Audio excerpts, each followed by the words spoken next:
E meta de STEC tentar que nós também bem com o projeto não para ajudar a gente na inválido e na família. Tem hopi costam que na Aruba Mister Waro direita que nós temos que vai acerca do governo para certo conan que bijvoorbeeld edifício não que caminha em inválido não poderia entrar de lugar.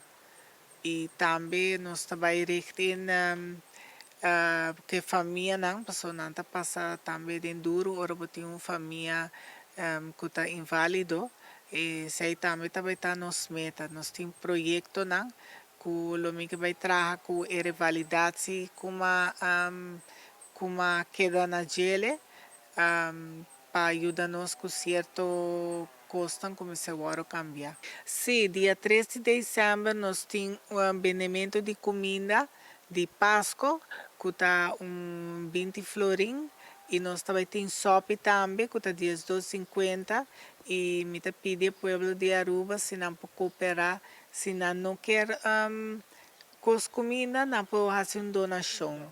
Também está riba flyer riba minha Facebook page. E benimento comida vai tumulgar não, não? Kinang na mi tata sukas na Sabaneta 541B. Eta entre Jesu Norte e Tresor. Well, segundo comecei minha research, tem ongeveer entre 5.000 a 7.000 gente que usa rollstool.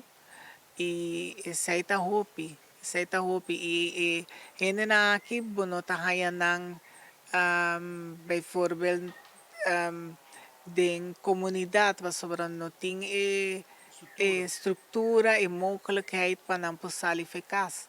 Começando de vervoer, tá difícil para ganhar vervoer e tende a não afford vervoer.